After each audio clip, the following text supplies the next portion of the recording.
Bismillahirrahmanirrahim. Tahibati fillah, banyak kejadian baik itu yang menimpa diri kita atau menimpa kerabat kita atau terjadi di negeri kita yang kita merasa kok kayaknya kurang pas, kurang tepat buat kita.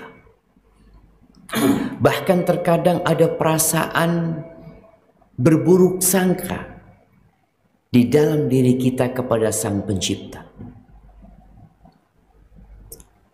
Kok bisa dia yang meninggal dunia? Kok bisa dia yang kena musibah? Kenapa ini bayi baru lahir? Ini bayi baru lahir. Kok sudah kena tumor? Kenapa? Kok bukan pelaku dosa, perampok, orang-orang yang zalim itu yang terkena musibah? Terkadang kita membaca berita seorang bocah yang diperkosa. Na'udzubillah min dzalik. Kenapa? Apa salah bocah tersebut? Ahibati fillah. Perasaan-perasaan seperti itu, prasangka-prasangka yang muncul itu disebabkan banyak hal. Di antaranya kita nggak kenal sama Allah Azza wa Jalla. Yang kedua, kita tidak tahu kenapa kita berada di muka bumi ini. Tadi imam kita di rakaat pertama membaca akhir surat Al-Hasyr. Di 3 ayat terakhir itu, bukan di 3 ayat terakhir, semua yang dibaca sebenarnya mengandung ilmu tentang Allah Azza wa Jalla. Allah mengenalkan dirinya kepada kita. Huwallahu alladzi la ilaha illahu alimul ghaibi wasyahada huwar rahmanur rahim. Itu Allah jemaah. Tiada yang berhak disembah melainkan hanya Allah semata. Alimul ghaibi wasyahada. Dia maha tahu dengan yang gaib dan nyata. Kita ini ilmu kita hanya dengan yang nyata, bahkan penuh dengan keterbatasan. Kita nggak tahu dengan yang ada di balik sana. Kita nggak tahu dengan apa yang akan terjadi dengan motor kita nanti di sana yang kita parkir. Tapi Allah tahu. Dan Allah tutup ayat ini dengan mengatakan Huwar Rahmanur Rahim. Allah tuh maha pengasih, maha penyayang. Sehingga kita perlu tahu apapun yang menimpa kita, apapun yang terjadi di negeri kita. Semeru yang batuk-batuk, yang kemudian menyebabkan negeri ini bingung. Semua orang datang ke sana membawa donasi untuk membantu saudara-saudara kita yang terkena bencana di sana. Itu tanda rahmat Allah Azza wa Jalla. Allah itu Ar-Rahman Ar-Rahim. Kemudian huwallahu alladzi la ilaha illa huwal malik al-quddus as-salam al-mu'min al-muhaimin al-aziz al-jabbar al-mutakabbir. Itu nama-nama Allah. Subhanallah amma yusyrikun. Orang pada menyekutukan Allah Azza wa Jalla, nggak kenal sama Allah. Berapa banyak kita melihat manusia-manusia yang masih menghambakan diri mencari rizki di lereng-lereng gunung, di tempat-tempat bersemedi, di tempat-tempat keramat. Kemana engkau cari rizki? Kepada siapa engkau memohon rizki? Mungkin kau merasa sulit ekonominya. ada permasalahan yang menimpamu, kemana Allah Azza wa Jalla? Sebagian kita nggak kenal sama Allah. Wallahul Khaliq, Al-Bari, Al-Musawwir. Allah yang menciptakan, Allah yang mengadakan, Allah yang membuat rupa. Lahul Asmaul Husna. Bagi Allah itu semua nama-nama yang indah itu hanya milik Allah Jalla Jalaluhu.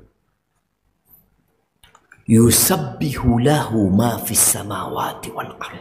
Bayangin, semua yang di langit dan di bumi itu bertasbih, menyucikan Allah. Tapi sebagian manusia malah berburuk sangka sama Allah.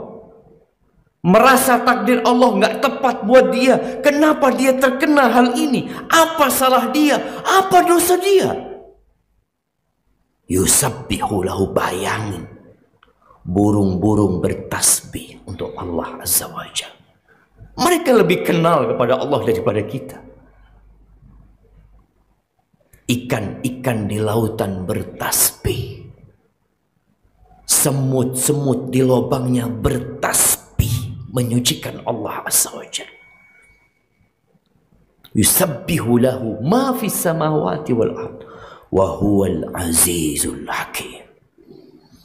Dan Allah Maha Perkasa dan Maha Hikmat, bijaksana. Maka tatkala kita hendak berbincang tentang hikmah dari musibah, hampir semua yang ada di tempat ini punya masalah. Tapi dia berusaha untuk membungkus masalah itu dengan senyum dan optimis kepada solusi dari Allah Azza wa Jalla. Pernah ada sebuah kejadian, disebutkan bahwa itu kisah Dzulqarnain. Bagaimana dia hendak menghibur ibunya. Dia sudah sakit-sakitan. Dia sudah akan meninggal dunia. Dia mengatakan ke ibundanya apabila datang kitabku ini, suratku ini, Bunda, aku minta engkau ngundang orang satu kampung untuk makan di rumah. Engkau akan bikinkan makanan buat mereka. Tapi sebelum mereka mengkonsumsi makanan tersebut, Bunda baca suratku ini, sampaikan kepada mereka bahwa anakku berpesan, yang boleh makan di tempat ini hanya yang tidak punya masalah dalam hidupnya. Dan ternyata satu kampung itu nggak ada yang makan, jangan. Kita semua punya masalah. Tapi kita tahu Allah itu Ar-Rahman, Ar-Rahim. Allah itu Maha Pengasih, Maha Penyayang. Yang terkadang kita lupa dengan kasih sayang Allah. Kita lupa dengan banyaknya nikmat yang Allah berikan. Kita fokus kepada musibah yang menimpa kita. Sampai tatkala ada seorang yang mengeluh kepada seorang alim ulama tentang masalahnya, seakan-akan dia mengeluhkan Allah kepada makhluk ciptaan. Maka alim ulama ini mengatakan, engkau punya masalah, iya. Engkau lihat kedua matamu, ada masalah? Gimana kalau Allah mengambil kedua matamu kemudian kau menjadi buta? Engkau punya dua kaki, engkau bisa berjalan dengannya. Bagaimana kalau Allah Jalla Jalla mengambil kedua kakimu sehingga engkau lumpuh dan tidak bisa jalan? Lalu dia sebutkan nikmat-nikmat yang Allah berikan yang ada pada tubuhnya, yang sering kita lupa dengan nikmat itu.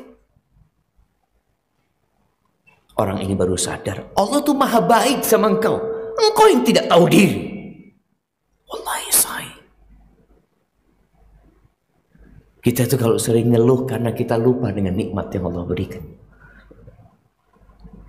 Makanya kita disuruh melihat kepada yang di bawah kita, agar kita terus bersyukur dan tidak berhenti mengatakan alhamdulillahirabbil alamin. Bayangin, kita mau susah, kita mau tertimpa, kita mau jatuh tertimpa tangga, musibah silih berganti yang menimpa kita, salat kita tidak pernah berubah, kita tetap wajib mengatakan alhamdulillahirabbil alamin. Karena kita tidak pernah lepas dari nikmat yang Allah berikan, nggak pernah. Wallahi jamaah, kalau sedetik kita lepas dari rahmat Allah, binasa kita.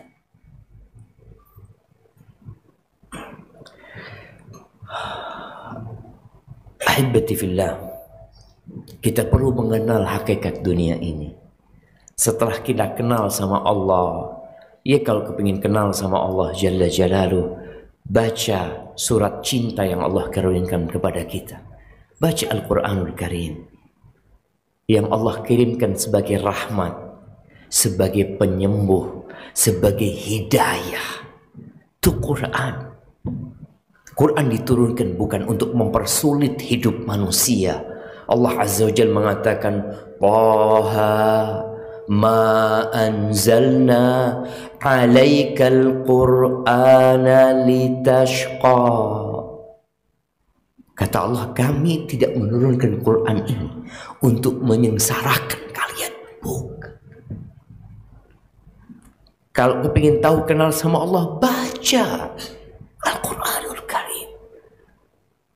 Di setiap halaman, di setiap ayat, ada pesan-pesan yang indah dari Allah Jalla Jalaluh, yang kalau kita merenungkannya, ya paling tidak kita akan dapat meniti jejak Rasul Sallallahu Alaihi Wasallam.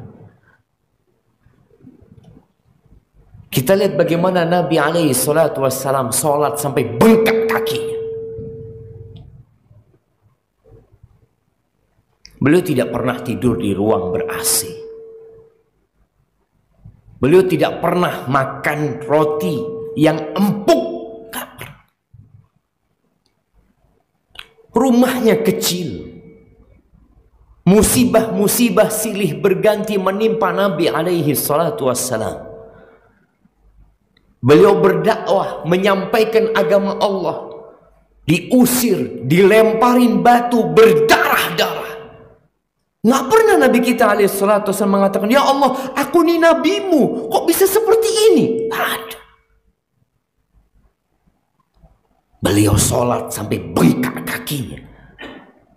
Heran istrinya, heran sahabatnya, sampai bertanya kepada Nabi SAW, ya Rasulullah, qad ghafarallahu laka ma taqaddama min dhanbika wa ma ta'akhkhar. Udah selesai urusannya ya Rasulullah. Dosa-dosamu yang lalu, yang akan datang, sudah diampuni. Terus kenapa bisa seperti ini? Afala akun abdan syakura. Apakah nggak pantas aku untuk menjadi hamba yang bersyukur kepada Allah Azza wa Jalla? Seringkali di rumahnya nggak ada makanan Nabi kita alaihi salatu wassalam. Tanya kepada istrinya, ada sesuatu yang bisa dimakan? Kata istri, nggak ada. Kata Nabi alaihi salatu wassalam, idzan ana shaim. Kalau gitu hari ini aku puasa. Bayangin ya, Rasul SAW hidup seperti itu, meninggal dunia alaihi salatu wassalam dalam kondisi baju besinya digadaikan untuk makan, digadaikan untuk beli gandum. Lalu kita banyak mengeluh dengan kondisi kita. Maka kita harus tahu dengan hakikat kehidupan dunia ini. Kalau kita diciptakan bukan untuk bersenang-senang, bukan. Kita diciptakan untuk mengabdi kepada Allah Azza wa Jalla. Dulu kita nggak ada jemaah.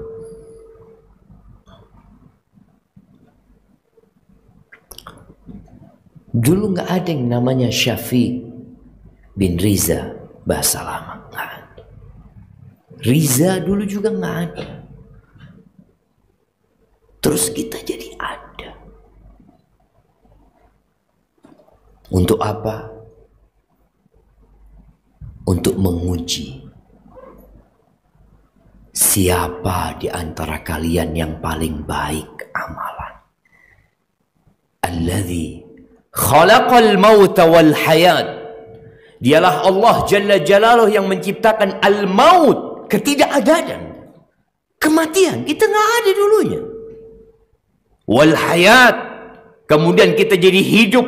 Allah menciptakan kehidupan ini. Allah menyediakan segala fasilitas yang dapat dinikmatin oleh manusia, bukan untuk kesenangan, tapi liyabluwakum ayyukum ahsanu amala, untuk menguji siapa di antara kalian yang paling baik amalannya.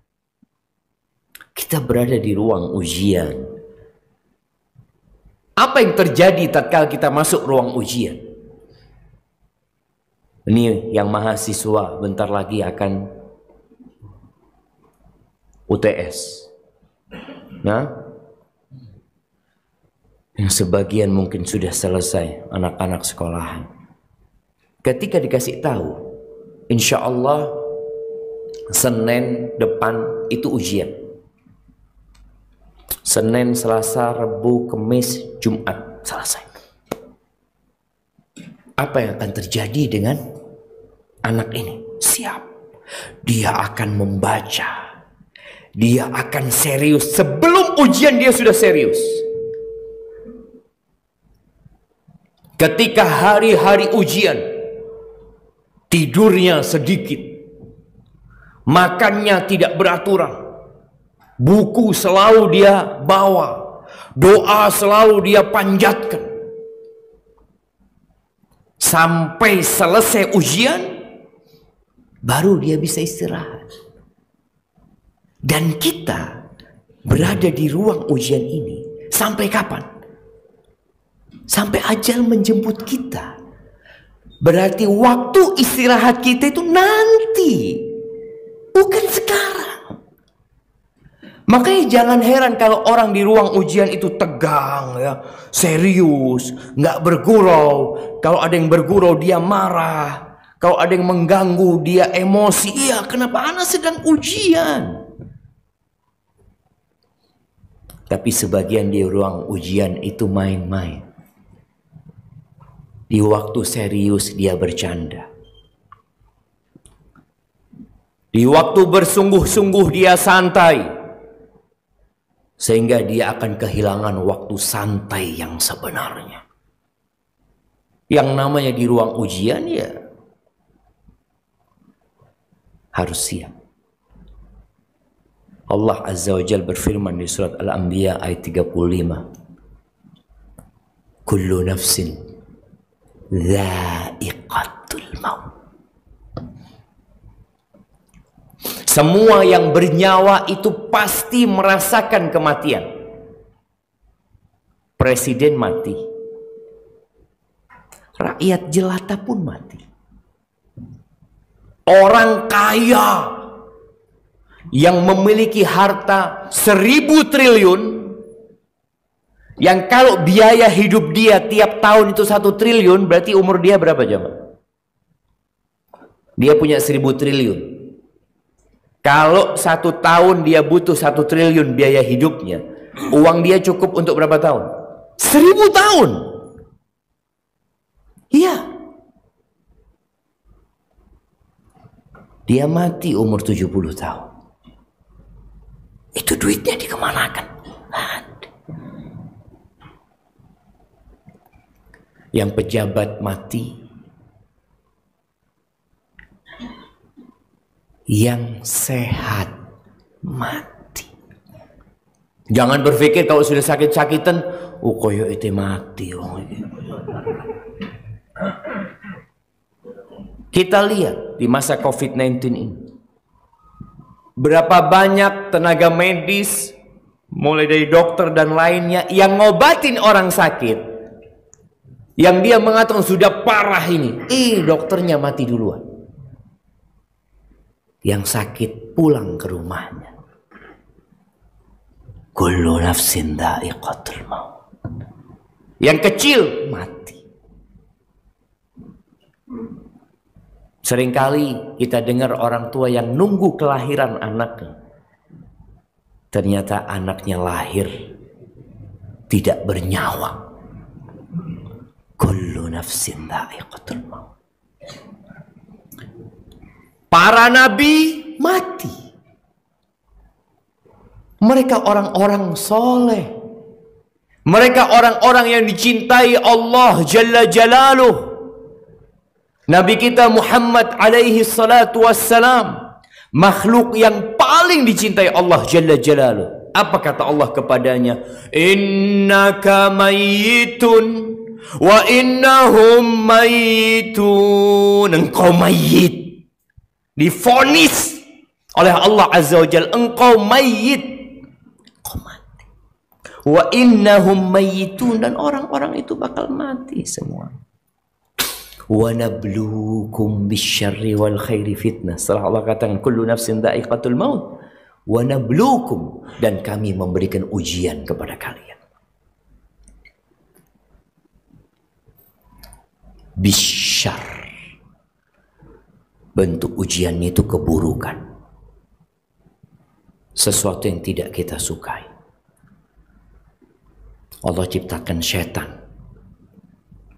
itu ujian buat kita. Allah ciptakan berbagai macam kesenangan di dunia ini yang juga ujian. Betul. Yang kaya juga diuji. Hanya kebanyakan kita itu kalau sedang senang tidak merasa diuji. Kalau susah, Allah Ustaz, ana sedang diuji Ustaz, Masya Allah. Kemarin antum nggak diuji? Enggak Ustaz, sekarang diuji. Allah. Ini pemahaman yang salah, jemaah. Ketika dia merasa sedang susah, sedang diuji, dikasih sehat, dikasih harta, naik jabatannya, tidak merasa diuji, ini tanda-tanda kebinasaan buat dia. Karena Allah benar-benar menjelaskan, wa nabluukum bisyarri wal khairi fitnah. Itu fitnah buat engkau. Yang nggak punya anak, kasih ujian nggak? Iya Ustaz, anak udah 10 tahun Ustaz diuji sama Allah nggak punya anak. Menurut antum yang punya anak itu nggak diuji? Yang punya anak pun diuji. Innama amwalukum wa auladukum fitnah. Allah sebutkan harta kalian supaya yang kaya juga tahu dia sedang difitnah. Yang punya anak, anak-anak kalian adalah fitnah, ujian, cobaan dari Allah Azza wa Jal. Dan wa ilaina turja'un. Kata Allah, kepada kami kalian akan balik semuanya. Ini menunjukkan kita sedang tidak berada di tempat tinggal. Kita akan balik. Semua akan kita tinggalkan. Oleh karena itu, kalau ada musibah yang menimpa kita, ada orang yang meninggal dunia, kita mengatakan inna lillahi wa inna ilaihi raji'un. Kami itu milik Allah. Padahal yang mati anaknya, yang mati bapaknya. Tapi kita mengatakan kami milik Allah, bukan dia milik Allah. Cuma banyak kita mengatakan inna lillahi wa inna ilaihi raji'un, nggak tahu artinya. Sekedar berbicara saja. Jemaah rahimakumullah, kalau berbicara hikmah dari musibah yang menimpa kita, baik secara personal atau keluarga atau bencana alam yang menimpa banyak manusia. Apa hikmahnya? Banyak. Bahkan kalau bicara hikmah, kita ini hanya menyebutkan beberapa. Kalaupun ada ulama yang berusaha untuk mengumpulkan, itu hanya beberapa. Karena hikmah Allah tidak bertepian. Sebagaimana rahmatnya meliputin segala sesuatu. Tak bertepian. Jadi kita hanya menyebutkan ini diantaranya, ini 1, 2, 3. Tapi sebelumnya izin minum dulu jemaah. Bismillah.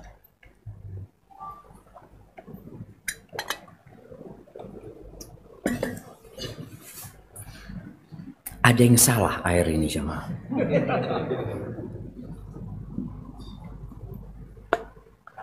Di kanannya Ustadz, masa ditaruh di sebelah kirinya Ustadz? Makanya anak jadi bingung. Nah, jazakallah khair. Ahibati fillah, hikmah yang pertama adalah mewujudkan pengabdian kepada Allah Azza wa Jalla. Agar kita terbukti kalau antum itu hambanya Allah. Bukan hawa kesenangan. Bukan hawa nafsunya. Bukan hawa nafsu. Bukan hamba kesenangannya. Bukan hamba hawa nafsunya. Karena banyak di antara kita yang hanya menyembah Allah ketika senang. Iya. Ketika dikasih harta berlimpah ruah, ya Allah, Allah itu maha baik. Allah itu sayang sama anak. Kalau dikasih musibah, ada yang nggak benar. Ada yang nggak benar. Antum yang nggak benar. Allah Azza wa Jalla berfirman di surat Al-Hajj ayat 11. Allah mengatakan wa minan nas man ya'budullaha ala harf. Di antara manusia ada yang menyembah Allah itu di pinggiran jamaah. Di sini. Biar antum lihat ya. Oh di sini anak kasih contoh.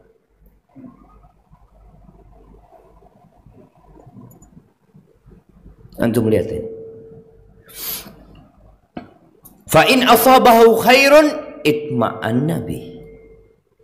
Kalau dia dapat kebaikan, oh dia tenang, kokoh dia, tapi tetap di pinggiran. Kalau rizkinya dilancarkan, jabatannya dinaikkan, urusan keluarganya harmonis, dia tetap beriman, tenang dia. Wa in asabathu fitnah inqalaba alaq. Tapi kalau terkena fitnah, dia jatuh. Dia balik ke masa lalu dia. Kita berada di Masjid Muhajirin. Masjidnya orang-orang hijrah. Ada orang-orang yang ketika hijrah, hijrahnya itu belum matang, masih di pinggiran. Kalau hidupnya enak setelah hijrah, kayaknya bener ini. Iya. Tapi kalau hidupnya susah, balik lagi. Kata Allah Azza wa Jalla, khasirat dunya wal akhir. Dia akan kerugian, dia akan merugi di dunia dan di akhirat. Ketika dia hanya beribadah kepada Allah di pinggiran saja, hanya memuji Allah Jalla Jalaluh, tatkala mendapatkan nikmat, dikasih musibah, selamat tinggal. Nabi kita Muhammad alaihi salatu wasallam, ini ada hadiah nih. Nah, mana mau tanya? Nabi kita Muhammad alaihi salatu wasallam kalau lagi dapat nikmat, beliau memuji Allah. Kalau lagi susah, beliau juga memuji Allah. Apa dua pujian Nabi yang sering beliau baca ketika nikmat dan ketika musibah? Itu kalau kena musibah. Iya. Kalau lagi seneng, kayaknya hafalnya cuma satu, sering kena musibah. Baik. Kalau lagi dapat nikmat, alhamdulillah juga. Nah, alhamdulillahilladzi bi ni'matihi tatimmus shalihat. Masya Allah. Fadhal, ana kasih hadiahnya. Segala puji bagi Allah yang dengan nikmatnya semua kebaikan-kebaikan jadi sempurna. Jadi beliau susah pun mengatakan alhamdulillah ala kulli hal. Maka antum jangan ngafalin ini doang ya, alhamdulillah ala kulli hal. Alhamdulillah ala kulli hal. Emang antum susah terus? Enggak kan? Hafalkan alhamdulillah alladzi bi ni'matihi tatimmus shalihat, supaya antum tidak congkak, enggak angkuh. Oh ini karena saya, oh karena usaha saya, karena kecerdasan. Lah, itu karena Allah. Antum bagaimana bisa survive ketika Covid itu? Ya, saya ini memang sudah berpikir. Loh, berpikir. Itu dia nggak ngomong, alhamdulillah ini Allah semuanya. Nggak ada, karena berpikir. Kemudian saya merencanakan, saya melihat saya buka usaha ini dan itu, survive saya. Teman-teman nggak mikir, oh cuma dia yang mikir. Ini. Seharusnya kita mengatakan alhamdulillah alladzi bi ni'matihi tatimmus shalihat. Yang kedua, kalau bicara hikmah dari musibah dan petaka itu untuk mempersiapkan kita meraih jabatan yang lebih tinggi. Antum lihat ya, seorang prajurit, seorang tentara, kalau dia kepingin jadi kolonel, apa yang harus dia lakukan? Dia harus tes, dia harus diuji, dikirim kadang-kala dulu ke tim-tim. Hampir kalau kita lihat jenderal-jenderal itu semuanya pernah di tim-tim sana. Sekarang dikirim ke Papua, dikirim ke pelosok-pelosok. Untuk apa? Untuk naik jabatannya. Supaya pantas mendapatkan penghargaan. Jadi ketika antum terkena musibah, antum harus berbaik sangka sama Allah. Oh ini, insya Allah aku akan dikasih sesuatu sama Allah Azza wa Jalla, agar aku pantas mendapatkan ya sesuatu yang lebih. Nabi Yusuf alaihissalam, gimana Nabi Yusuf ini jamaah? Nabi dikasih ujian di rumahnya sendiri. Yang mendolimin beliau itu siapa? Kakak-kakaknya jamaah. Ada yang mengatakan kalau dizolimin orang lain itu ana masih tahan Ustaz. Tapi kalau yang mendolimin dulur dewi Ustaz, loro hati Ustaz. Wa dhulmu dhawil qurba ashaddu madadatan 'ala an-nafsi min waq'il husamil muhannati. Kezaliman yang dilakukan kerabat itu lebih menyakitkan daripada tebasan pedang India. Sakit sekali. Dan itu Allah berikan kepada Nabi Yusuf alaihissalam. Dipisahkan dari orang tuanya. Setahun, 2 tahun, 3 tahun. Dalam beberapa buku tafsir disebutkan 30 tahun dipisahkan dari bapak. Gimana beliau diuji, dimasukkan ke sumur ya. Kemudian dijual, dibeli, kemudian dibawa ke Mesir, tempat yang jauh dari negeri mereka. Ketika beliau sudah remaja, menjadi pemuda yang tampan, dikasih ujian yang lebih berat. Kemarin diuji dengan kesusahan, sekarang diuji dengan ketampanannya. Jadi orang-orang yang tampan ini diuji juga. Jangan merasa Ustaz, anak itu kalau jalan semua akhwat-akhwat pada ngeliatin anak, Masya Allah. Antum sedang diuji. Nabi Yusuf diuji dengan ketampanannya. Sebagian orang berpikir ketampanan ini manfaat buat antum, bisa jadi bala buat antum. Dan itu yang terjadi. Bagaimana Imra'atul Aziz diuji dengan tadi istrinya, ya, orang yang merawat dia di rumah tersebut. Seorang wanita bangsawan, cantik, di rumahnya berduaan, ditutup pintunya, semua ditutup. Nabi Yusuf dikatakan, hai talak, ayo, mau kemana? Lari Nabi Yusuf jamaah. Antum kira-kira kalau ada yang ngajak antum, Mas, Reneo Mas, Insya Allah. Antum GR langsung jamaah, ya Allah, anak ini lari susah ternyata. Itu ujian. Artinya, setelah ujian dengan satu perempuan, diuji dengan perempuan-perempuan yang banyak. Bagaimana nih perempuan mengundang bangsawan-bangsawan ke rumahnya, lalu menyuruh Nabi Yusuf keluar. Ketika Nabi Yusuf keluar, perempuan-perempuan itu di tangan mereka ada pisau. Mungkin mereka memegang buah yang hendak mereka potong. Ketika melihat Nabi Yusuf, faqatta'na aydiyahun, mereka menyayat-nyayat tangan mereka, tidak sakit. Supaya antum tahu kenikmatan jiwa dengan sakit jasad ini, aduh, itu berbeda. Dia menyayat tangannya, tapi karena jiwanya seneng melihat Nabi Yusuf, berdarah-darah tangan mereka. Mereka mengatakan, ma hadza bashar, in hadza illa malakun karim. Ini bukan manusia, ini malaikat, ini kata mereka. Subhanallah. Setelah itu perempuan ini mengatakan kepada yang disebutkan namanya Zulaikha, ya, mengatakan kepada tamu-tamunya, kalian tahu dia bukan hanya tampan luarnya, tapi dia juga tampan jiwanya. Ini yang aku ajak, tapi dia nggak mau. Dia menunjukkan laki-laki ini bukan laki-laki mata keranjang, bukan. Dia menyebutkan hal itu. Kalau dia nggak nurut sama aku akan penjara dia. Allahu Akbar. Ujiannya dua. Antum gimana kalau dikasih dua ujian? Perempuan yang cantik atau masuk penjara? Aduh, ini pilihan yang sulit.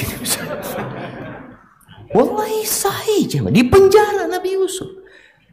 Artinya dia dapat kenikmatan. Ujian ini kenikmatan. Ini perempuan yang cantik yang mengajak dia, ini ujian dari Allah Azza wa Jalla buat dia. Tapi penjara pun juga ujian. Nabi Yusuf mengatakan, Rabbi sijnu ahabbu ilayya, Allah, penjara lebih aku cintai daripada ajakan mereka. Di penjara bukan sebulan, 2 bulan, bid'a sinin. Bid'a itu dari 3 sampai 10 sampai 9 kira-kira jamaah. Di penjara Nabi Yusuf AS. Ini Nabi jamaah. Setelah itu dikeluarkan untuk berada di jabatan yang tinggi Nabi Yusuf alaihissalam. Jadi antum kalau sedang dalam ujian, antum berbaik sangka, oh ini kayaknya memang harus seperti ini jalannya gitu. Karena orang kalau nggak paham, dia akan hidup menderita. Oh ya Ustaz ya, utang ndak lunas-lunas sampai sekarang. Astagfirullah. Ngelamar kerja di sana ndak diterima. Sudah bekerja di PHK. Allah itu maha tahu dengan apa yang dibutuhkan oleh antum. Ahibati fillah. Yang ketiga, ternyata musibah itu dapat menghapuskan dosa kita. Musibah yang menyakitkan buat kita itu dapat menghapuskan dosa kita. Loh Ustaz, anak ini sudah sholat malam terus Ustaz. Ini ada orang yang tidak merasa punya dosa. Maka dikasih musibah sama Allah Azza wa Jal. Rasul sallallahu alaihi wasallam mengatakan, ma yazalul bala'u bil mu'mini wal mu'minati, akan ada bala yang menimpa seorang laki-laki yang beriman, perempuan yang beriman, fi nafsihi, di dirinya, wa waladihi wa malihi. Musibahnya kadangkala di dirinya, kadangkala di hartanya, kadangkala di anaknya, hatta yalqallah wa ma alaihi khati'ah. Yang nilai akhirnya orang ini berjumpa sama Allah nggak punya dosa. Maka ketika Nabi SAW membesuk seorang perempuan dari sahabatnya yang dia demam, menggigil dia jam, Nabi SAW mengatakan kepadanya, ya Umma Sa'ib, malaki tuzafzifin. Umma Sa'ib, kenapa engkau menggigil? Ada apa? Dia mengatakan, al-humma ya Rasulullah, la barakallahu fiha. Ini ya Rasulullah, demam ya Rasulullah, semoga Allah tidak memberkahi demam ini. Dia mengatakan, semoga Allah tidak memberkahi demam ini. Kadang-kadang ada di antara kita kalau sakit itu menjelek-jelekan, memaki penyakit. Kata Nabi SAW, la tasubbil humma, jangan engkau maki demam ini, jangan. Kenapa? Karena dia akan memborong dosa-dosa manusia. Sebagaimana alatnya pandai besi itu membersihkan besi dari karat-karatnya. Maka jangan dicela. Ini Nabi menyebutkan sampai ada orang yang dikasih bala, ada balanya nggak pernah hilang, teman. Seperti orang ya yang kena penyakit dan dokter menvonis kayaknya dibawa mati penyakitnya. Orang yang kena stroke, ya terkadang dia bisa sembuh tapi nggak seperti dulu lagi. Jalannya susah. Orang yang kena kanker, ada bayangan dalam diri dia harus kemo terus, harus hati-hati makannya, dijaga, semua berkaitan dengan penyakit itu. Itu semua bala yang dapat membersihkan dia dari dosa. Dan Nabi SAW dalam hadis yang diriwayatkan Imam Tirmidzi, beliau mengatakan, idza aradallahu bi'abdihil khair, kalau Allah menginginkan kebaikan buat hambanya, kebaikan, apa kata Nabi SAW? Ajjala lahul uqubata fid dunya.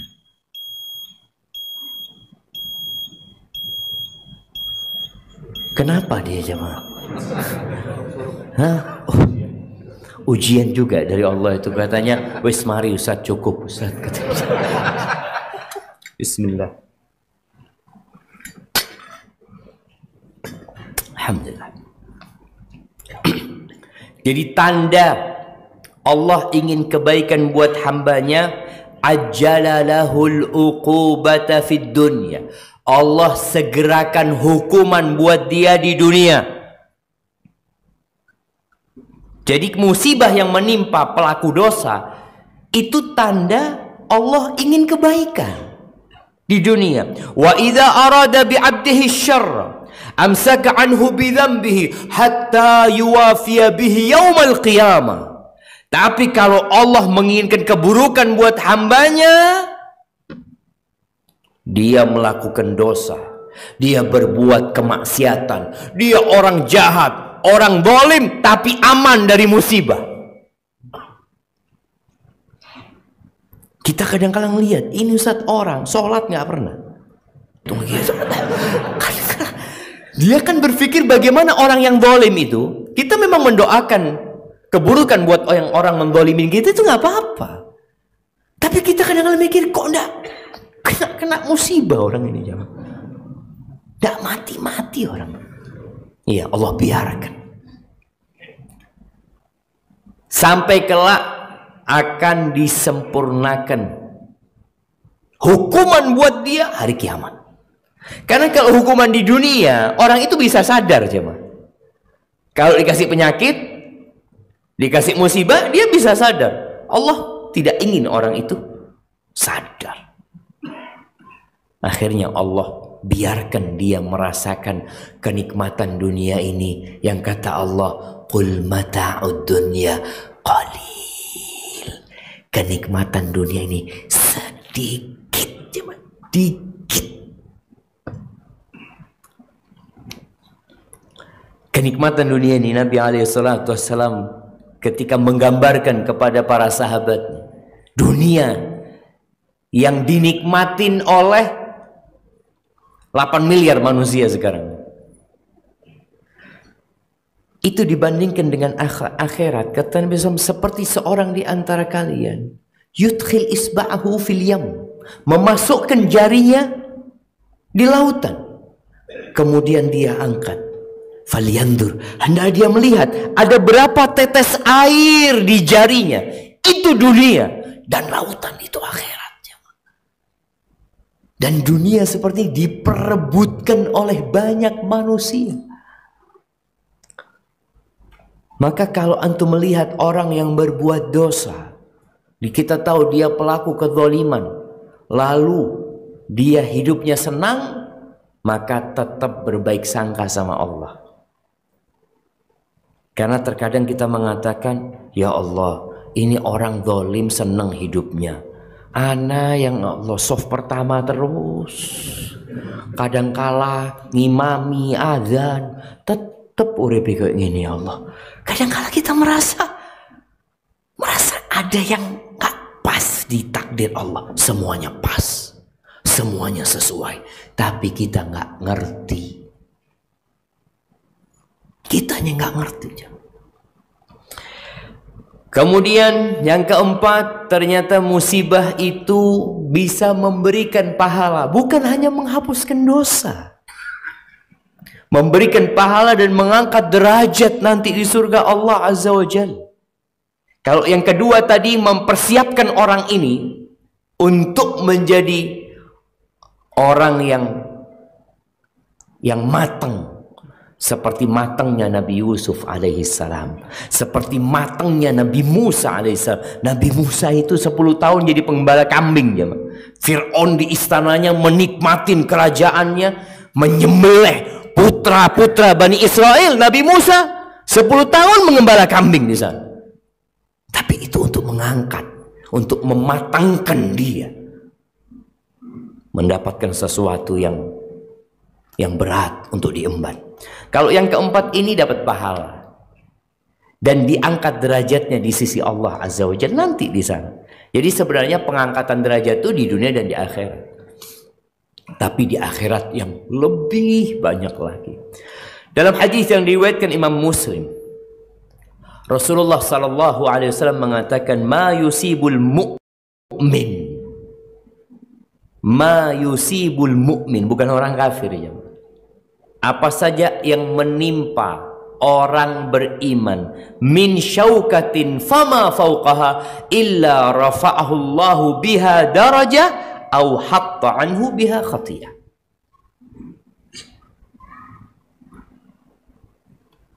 Masya Allah, anak kira habisnya air tanda habisnya kajian jemaah.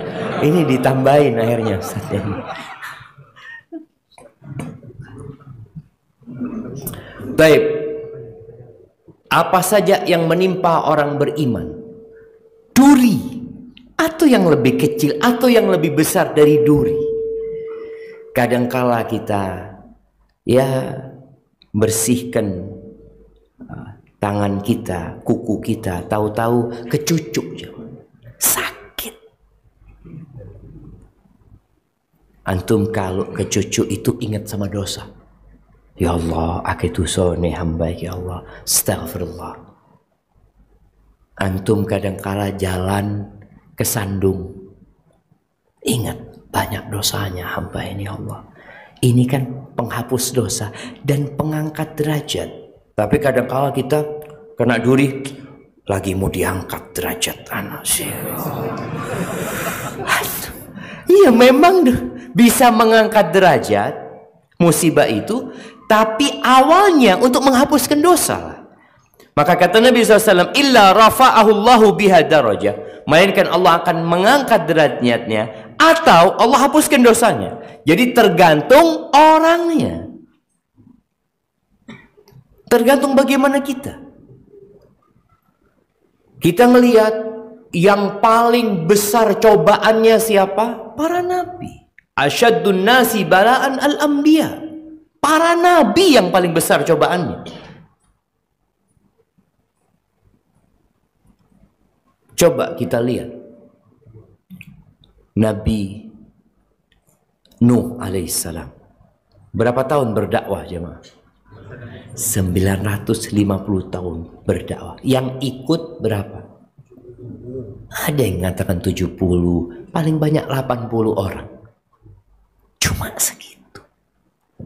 Diuji sama istrinya, diuji sama anaknya.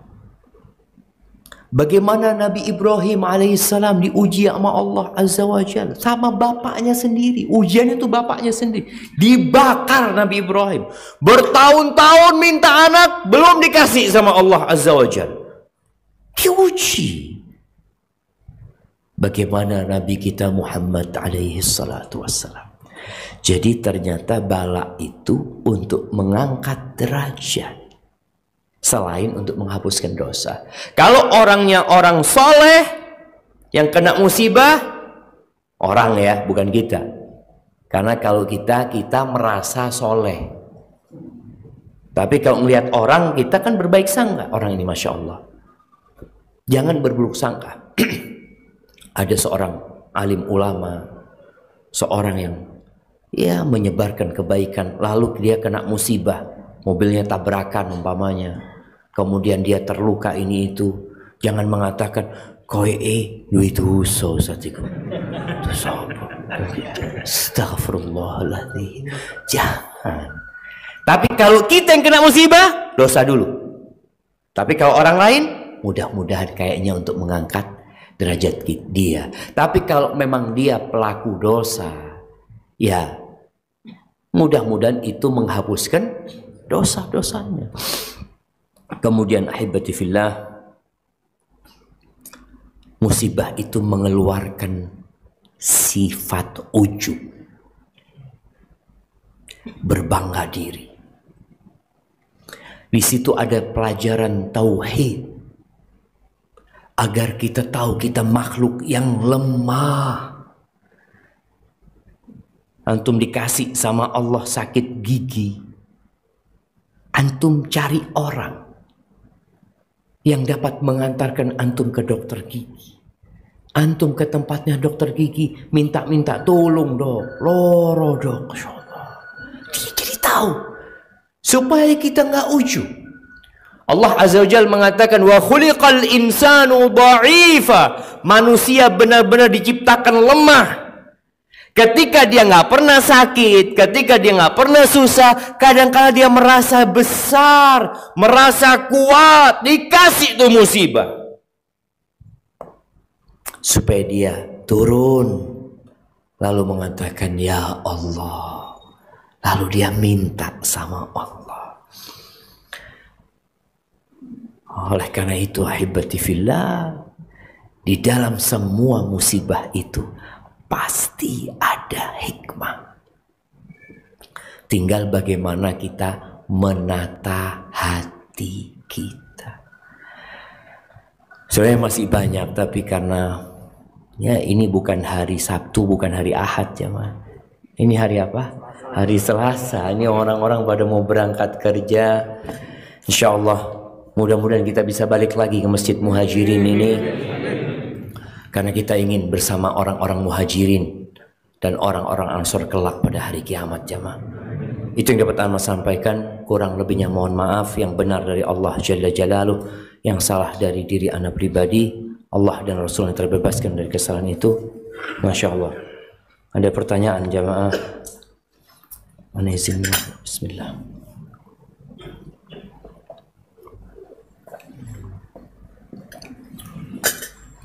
Ana baca pertanyaan ini.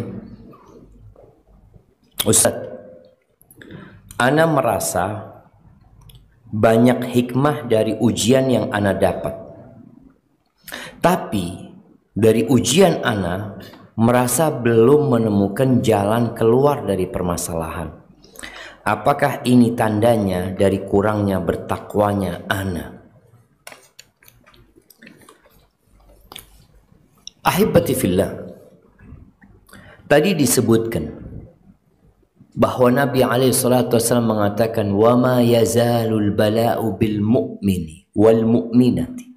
Ada orang yang dikasih bala, dikasih permasalahan sama Allah, itu sampai mati.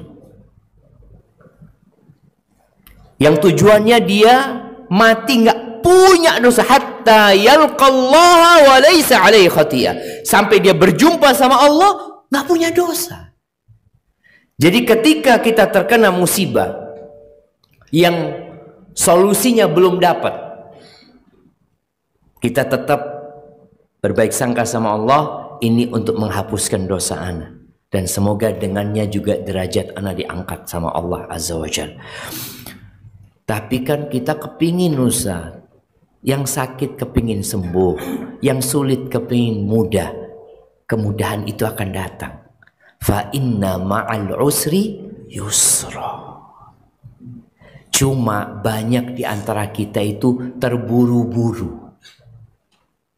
Kalau dikatakan dia kena masalah, berapa tahun kena masalah? Mana yang tanya ini jam? Ana mau kasih hadiah. Siapa yang tanya ini? Oh, dari akhwat.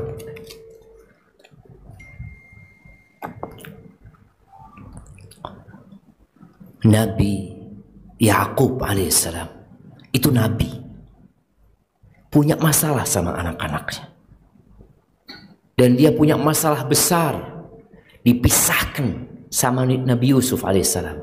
Yang dikatakan tadi hampir 30 tahun atau 30 tahun lebih dia berpisah dengan Nabi Yusuf.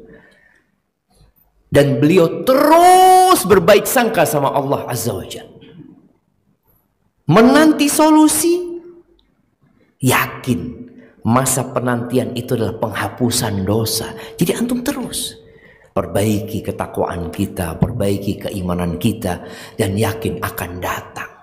Hanya banyak di antara kita tergesa-gesa.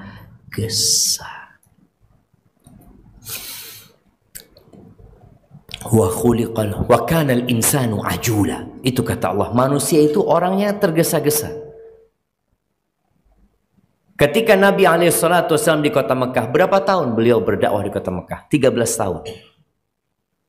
Dalam masa 13 tahun itu sahabat hidup dalam tekanan. Bagaimana kisah Bilal bin Rabah, bagaimana Sumayyah akhirnya tewas dibunuh oleh majikan, bagaimana Khabbab bin Ard dipanggang oleh majikannya. Ada kejadian-kejadian yang sangat menyakitkan. Pernah kejadian diboikot Nabi SAW bersama Bani Hashim. Selama 3 tahun mereka hidup melarat, menderita, bahkan makan daun-daunan. Suatu saat ketika Nabi berada di naungan Ka'bah, beliau bersandar di sana. Tahu-tahu datang Khabbab bin Arad dan beberapa sahabat yang hidup dalam tekanan. Nggak main-main tekanan mereka, jemaah. Orang-orang kafir itu berusaha untuk mengeluarkan iman dari dada mereka. Mereka mengatakan, ya Rasulullah, ala tad'ullaha lana, ala tastansir lana. Wahai Rasulullah, kenapa engkau nggak berdoa minta sama Allah buat kita, minta pertolongan kepada Allah buat kita? Karena udah hidup menderita para sahabat. Lalu Nabi duduk menjelaskan kepada mereka, laqad kana fiman kana qablakum. Kalian tahu, orang-orang sebelum kalian yang beriman kepada Allah, sebagian mereka itu ditanam di tanah, kemudian diletakkan minsyar, gergaji di kepalanya, fayunsyar, lalu digergaji pelan-pelan kepalanya itu dalam kondisi hidup, jemaah. Bagaimana gergaji itu kalau kita bayangin ya, melewatin kulit arinya sampai ke tulangnya, kemudian mulai dia bergerak, orang ini hidup jemaah. Bagaimana kemudian darah itu muncrat dan otaknya mulai terus jemaah sampai terbelah menjadi dua, kata Nabi menjelaskan kepada sahabat ini. Wa ma yaruddu dzalika an dini. Dan itu tidak membuat mereka murtad dari agamanya. Dan sebagian mereka yumsyatu bi amsyatin min hadid. Ada yang disisir dengan sisir dari besi. Kita tahu sisir itu dari besi. Kemudian disisir dagingnya, tangannya disisir sehingga terkelupas antara daging, urat dari tulangnya. Wa ma yaruddu dzalika an dini. Dan itu tidak membuat dia murtad dari agamanya. Tetap dia berbaik sangka sama Allah Azza wa Jalla. Wa la yutimmanna Allah hadzal amr. Allah akan menyempurnakan agama ini. Hatta yasira rakib min Son'a ila Hadramut. Sampai nanti ada yang berjalan dari Son'a ke Hadramut, nggak takut kecuali kepada Allah. Dan mungkin dia takut kepada serigala-serigala yang akan menyerang domba-domba dia. Akan datang hari itu. Walakinnakum qaumun tasta'jilun. Tapi kata Nabi SAW, kalian orang yang terburu-buru. Maka yang sudah berusaha mencari solusi, jangan terburu-buru. Yakin fa inna ma'al usri yusra. Mungkin belum selesai dosa kita dihapuskan. Belum selesai, ya sudah kita jalanin. Dan lihat kepada nikmat Allah yang lain. Yang tadi Ana sebutkan, kita lupa dengan nikmat mata kadangkala. Kita lupa dengan nikmat kedua kaki kita. Sebagian akhwat mungkin mengatakan, Ustadz, Ana sampai sekarang masih belum ada yang melamar Ustadz. Alhamdulillah, bersyukur sama Allah. Ada perempuan-perempuan yang ujiannya diperkosa. Engkau bersyukur sama Allah. Selalu melihat kepada yang di bawah. Sehingga ya kita akan menghadapi musibah ini dengan santai jemaah. Di antara doa Nabi SAW yang beliau sering bacakan kepada para sahabat, untuk para sahabatnya ya, ketika bermajlis. Dan anak akan bacakan doa ini buat kita semua di sini. Beliau mengatakan, Allahumma qsim lana min khasyatika ma tahulu bihi bainana wa baina ma'asi. Wahai Rabb kami, bagikan buat kami rasa takut kepadamu yang dapat menghalangi kami dari berbuat maksiat. Wa min ta'atika ma tuballighuna bihi jannatak. Dan bagikan bagi kami ketaatan kepadamu, semangat beribadah, melakukan perbuatan yang perintahkan Allah, ma tuballighuna biha jannatak, yang dengannya engkau menyampaikan kami ke surgamu. Wa minal yaqin ma tuhawwinu bihi alaina masaibat dunya. Dan berikan kepada kami keyakinan ya Allah, yang dengannya musibah-musibah dunia jadi ringan buat kami. Ketika orang yakin dengan takdir Allah, yakin bahwa apa yang menimpa dia tidak akan luput dari dia, dan yakin bahwa apa yang luput dari dia memang seharusnya tidak menimpa dia, bukan karena kesuksesan, bukan karena kecerdasan dia, bukan, karena memang Allah yang sudah menakdirkan bagi. Minta iqsim lana wa minal yaqin ma tuhawwinu bihi alaina masa'ibad dunya wa matti'na bi asma'ina wa absarina wa quwwatina ma ahyaitana waj'alhu alwaritha minna. Ya Allah, bikin kami bisa menikmatin ya Allah pendengaran kami, penglihatan kami, kekuatan kami, jadikan itu yang terwarisi, yakni sampai mati kita kalau bisa masih sehat. Minta sama Allah. Wa matti'na bi asma'ina wa absarina wa quwwatina ma ahyaitana waj'alhu alwaritha minna waj'al tha'rana 'ala man zalamana wansurna 'ala man adana. Jadikan ya Allah balas dendam kami kepada orang-orang yang menzalimin kami, dan tolong kami kepada orang-orang yang senantiasa menzalimin kami ya Allah.